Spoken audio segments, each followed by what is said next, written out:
What's up, people? I'm Mariana, a language instructor here at Berlitz, and today is all about sports in English. If you know someone who can't sit still for a second, loves to engage in physical activities and is learning English, this video is perfect for them.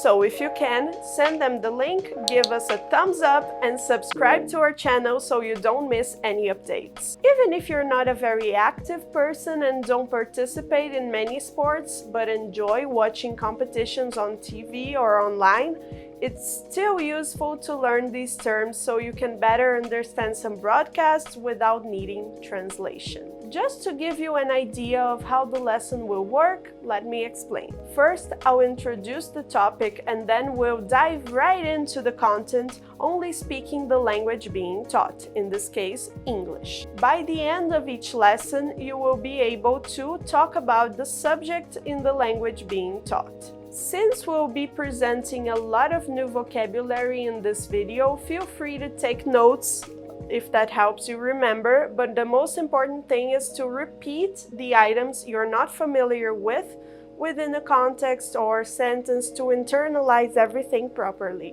okay? Now, get ready to take some notes and switch on your bilingual mode because from now on we'll be fully immersed in the language. Let's go!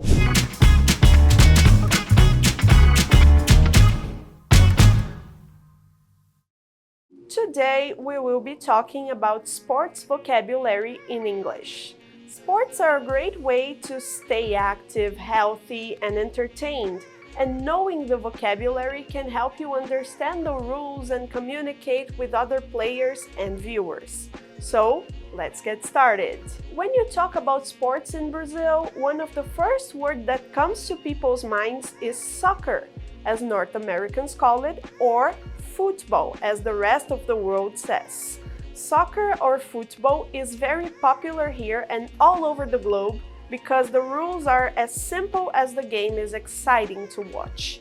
When you root for a team and you go to see a live game, the feeling of adrenaline is so big that it almost becomes a reason to live. Also, you don't need much equipment to play.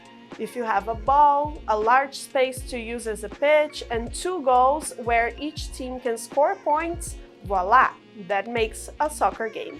The next sport is basketball, a game where 2 teams try to get past each other, bounce the ball on the ground, and throw it through a hoop or a basket as many times as they can. It is played in a basketball court. Tennis is played in a 2-sided court divided by a net, each team consisting of 1 or 2 people holding individual rackets. They use the rackets to hit the ball over the net and make it land within the margins painted on the ground. Every time one side is unable to hit the ball back, the other one scores. Badminton has similar rules. Like in tennis, each player needs a racket, though it is a bit longer and smaller, and there is a net dividing the court.